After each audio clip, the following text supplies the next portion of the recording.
Capítulo 67. A última visita de Jesus ao templo. Era o último dia em que Cristo ensinava no templo. Ali estava o jovem Galileu, sem nenhuma honraria terrestre ou insígnia real. Em torno dele estavam sacerdotes em suas ricas vestes e líderes religiosos com os rolos nas mãos, aos quais com frequência se referiam. Sereno e com autoridade celestial, Jesus se colocou diante deles. Olhava, imperturbável, para seus adversários, os quais estavam sedentos por sua vida.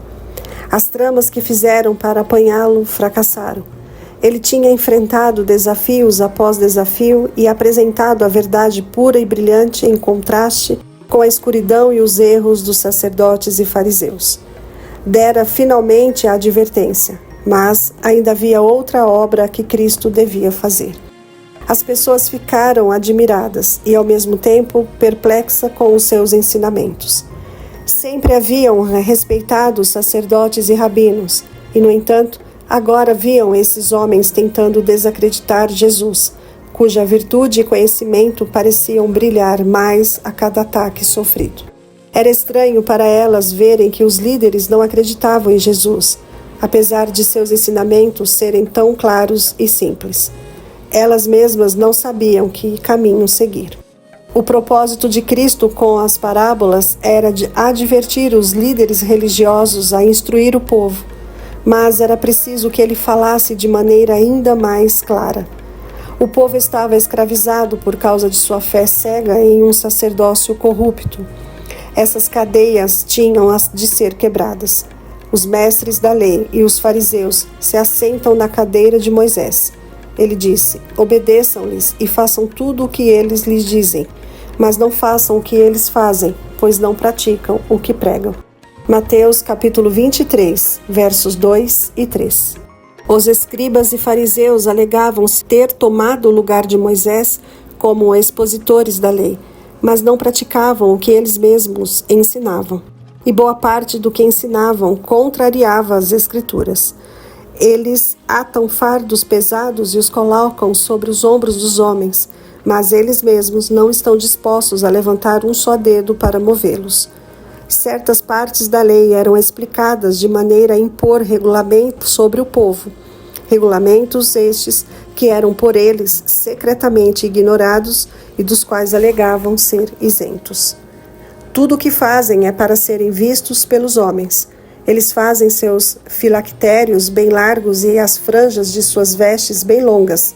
Gostam do lugar de honra nos banquetes e dos assentos mais importantes nas sinagogas, de serem saudados nas praças e de serem chamados rabis. Mas vocês não devem ser chamados rabis. Um só é o mestre de vocês, e todos vocês são irmãos.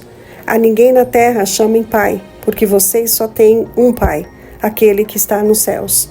Tampouco vocês devem ser chamados chefes, porquanto vocês têm um só chefe, o Cristo. Com essas claras palavras, o Salvador revelou a ambição egoísta, sempre em busca de posição e poder. Tudo na melhor aparência de humildade, enquanto o coração estava cheio de cobiça e inveja. Os fariseus estavam constantemente tramando para garantir posições de honra e favores especiais. Jesus repreendeu essa prática. Ele também reprovou a vaidade dos líderes ao cobiçarem o título de rabino ou professor. Sacerdotes, escribas e líderes religiosos eram todos irmãos, filhos de um pai. As pessoas não dariam a nenhum homem um título de honra que indicasse controle de sua consciência ou fé. Estivesse Cristo na terra hoje, cercado pelos que ostentam o título de reverendo ou reverendíssimo, ele não repetiria o que disse. Tampouco vocês devem ser chamados chefes, porquanto vocês têm um só chefe, o Cristo. Sobre Deus as Escrituras declaram: santo e temível é o seu nome. Salmos 111, verso 9. Quantos dos que assumem esse título representam mal o nome e o caráter de Deus? Quantas vezes a ambição mundana e os pecados mais baixos têm sido escondidos debaixo dos ornamentos vestuários de um cargo santo e elevado. O Salvador continuou: o maior entre vocês deverá ser servo, Pois todo aquele que a si mesmo se exaltar será humilhado, e todo aquele que a si mesmo se humilhar será exaltado. Mateus capítulo 23, versos 11 e 12. Repetidas vezes, Cristo tinha ensinado que a verdadeira grandeza é medida pelo valor moral. Aos olhos do céu, a grandeza de caráter consiste em viver para o benefício de outros. Cristo, o Rei da Glória, foi um servo para a humanidade caída. Vocês fecham a porta do reino do céu para os outros, mas vocês mesmos não entram, nem deixam que entrem os que estão querendo entrar. Ao perverterem as Escrituras, os sacerdotes e doutores da lei fechavam a mente dos que de outra maneira teriam recebido conhecimento do reino de Cristo. Vocês devoram as casas das viúvas e, para disfarçar, fazem longas orações. Por isso, serão castigados mais severamente. Os fariseus conquistavam a confiança de piedosas viúvas, só para depois dizer-lhes que era um dever doar seus bens para propósitos religiosos. Uma vez obtido o controle do dinheiro delas, os astutos conspiradores o usavam em benefício próprio. Para disfarçar sua desonestidade, faziam longas orações em público, transformando sua religião em um grande espetáculo. A mesma repreensão cai sobre muita gente em nossos dias. A vida deles está manchada pelo egoísmo e pela cobiça. Mas, por cima de tudo isso, o que se vê é um manto de fingida santidade. A dádiva sem preço da viúva pobre. Cristo condenou severamente os abusos, mas teve o cuidado de não minimizar as obrigações. Se alguém abusasse da dádiva, isso não tiraria do doador a bênção de Deus. Jesus estava no pátio e observava os que vinham depositar suas ofertas. Muitos dos ricos traziam grandes somas de dinheiro e faziam disso um grande espetáculo. Jesus olhou com tristeza para esses, mas não fez nenhum comentário sobre essas ofertas tão liberais. Não demorou muito e o seu rosto se iluminou ao ver uma pobre viúva se aproximando, hesitante como se temesse estar sendo observada. Ela olhava para a oferta que tinha em uma das mãos. Sua oferta era muito pequena em comparação às doações dos que estavam ao seu redor, mas era tudo o que ela tinha.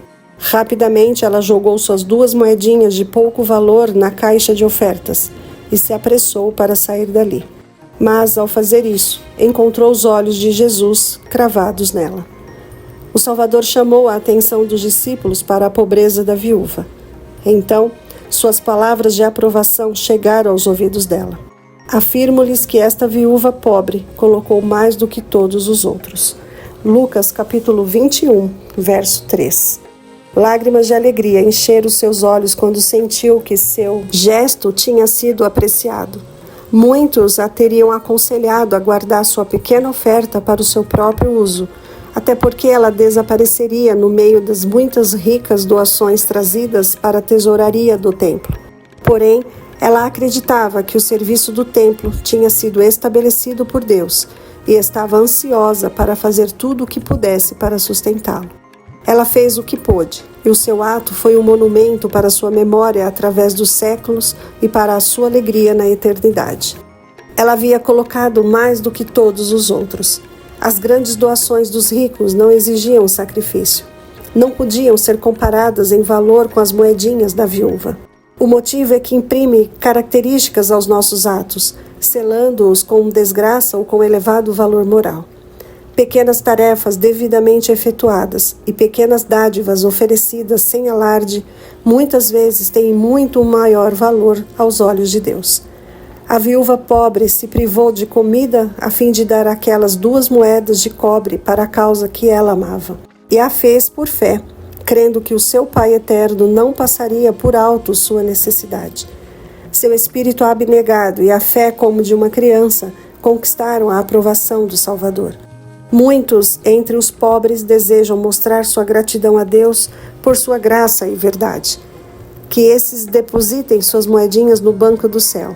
Vindos de um coração cheio do amor de Deus, essas dádivas aparentemente insignificantes se tornam ofertas sem preço sobre os quais Deus sorri e abençoa.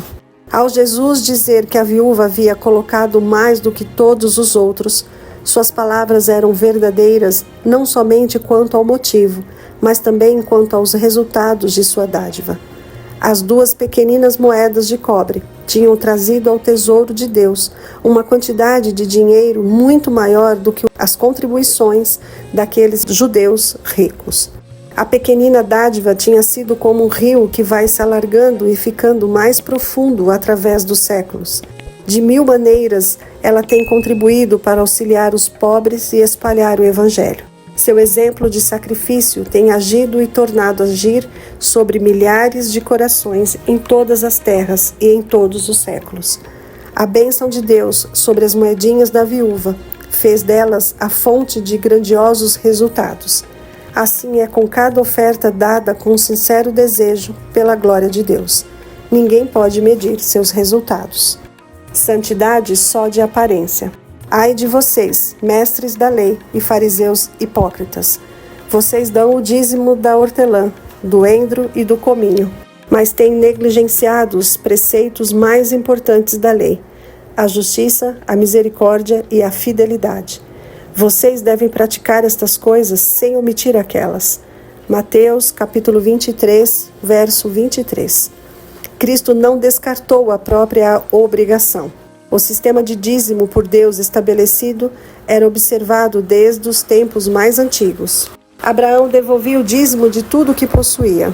Da forma dada por Deus, o sistema era justo e razoável, mas os sacerdotes e rabinos tinham feito dele um fardo tedioso.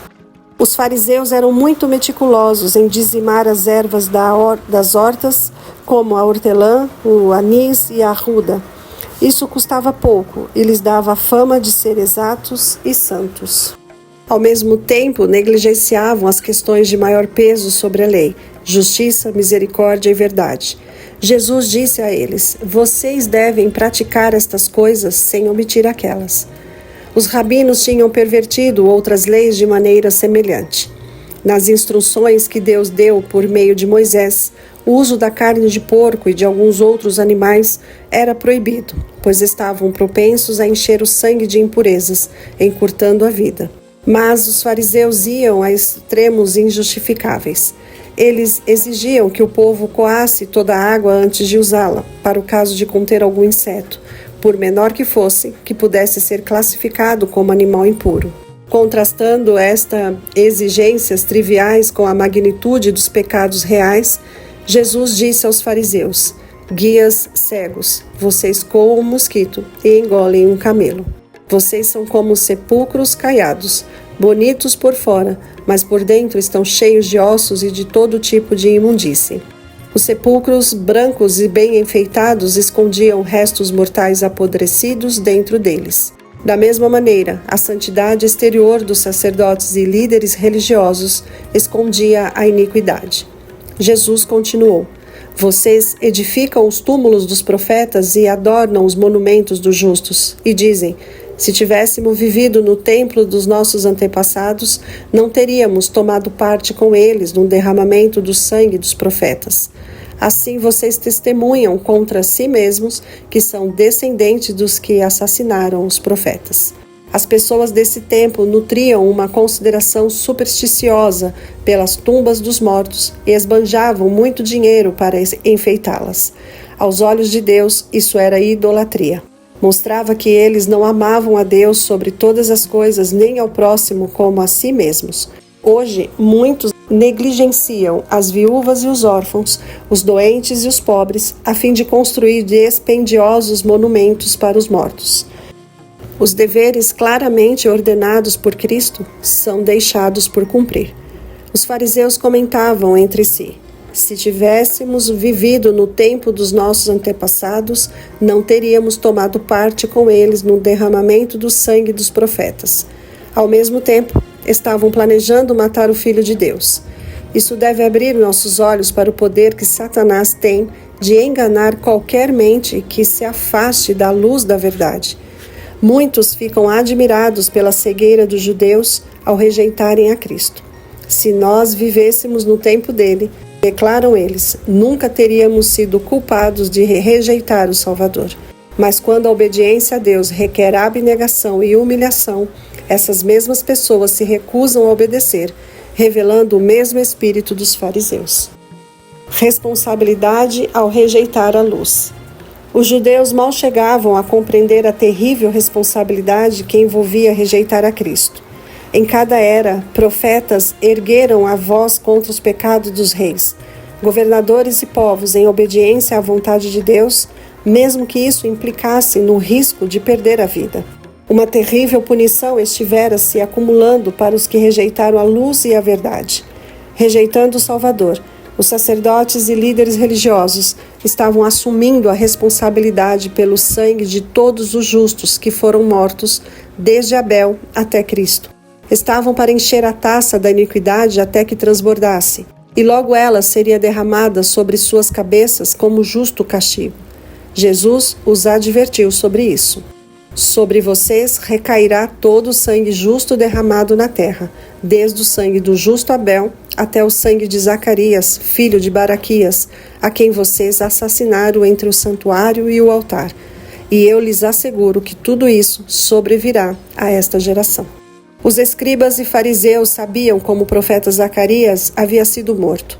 Enquanto as palavras de advertência de Deus ainda estavam em seus lábios, uma fúria satânica se abateu sobre o rei rebelde e ao seu comando o profeta foi morto. Seu sangue tinha manchado as pedras do pátio do templo, permanecendo ali em testemunho contra o rebelde Israel. Enquanto o templo estivesse de pé, ali estaria a mancha daquele sangue justo chamando vingança a Deus. Ao Jesus mencionar esses pecados assustadores, um calafrio de horror percorreu a multidão. Antevendo o que aconteceria, Jesus declarou que os judeus seriam tão impenitentes no futuro quanto foram no passado. Eu lhe estou enviando profetas, sábios e mestres. A uns vocês matarão e crucificarão. A outros açoitarão nas sinagogas de vocês e perseguirão de cidade em cidade. Mateus capítulo 23, verso 34. Com a mão erguida para o céu e uma luz divina a rodeá-lo, Cristo falou como juiz em censura e condenação. Os ouvintes estremeceram. A impressão causada por suas palavras e pelo seu olhar nunca se apagaria. Cristo direcionou sua indignação contra os pecados grosseiros pelos quais os líderes estavam destruindo a própria alma, enganando o povo e desonrando a Deus. Mas ele não falou palavras de vingança, tampouco mostrou irritação. O rosto do Filho de Deus revelava divina piedade ao lançar um demorado olhar para o templo e em seguida para os seus ouvintes. Com voz embargada pela angústia e pelas lágrimas exclamou: Jerusalém, Jerusalém, você que mata os profetas e apedreja os que lhes são enviados. Quantas vezes eu quis reunir os seus filhos, como a galinha reúne seus pintinhos debaixo das suas asas, mas vocês não quiseram. No lamento de Cristo, o próprio coração de Deus era extravasado. Era a misteriosa despedida do longânimo amor da divindade. Tanto os fariseus como os saduceus foram silenciados. Jesus chamou seus discípulos e se preparou para deixar o templo, não como derrotado, mas como alguém cuja obra estava concluída. Retirou-se do conflito como vencedor. Naquele dia cheio de acontecimentos, novos pensamentos ganharam vida em muitos corações e uma nova história começou. Depois da crucifixão e ressurreição, essas pessoas seguiram em frente com sabedoria e zelo, levando consigo uma mensagem que falava ao coração deles. À luz do seu testemunho, teorias e filosofias humanas viraram fábulas supérfluas. Israel, como nação, tinha se divorciado de Deus.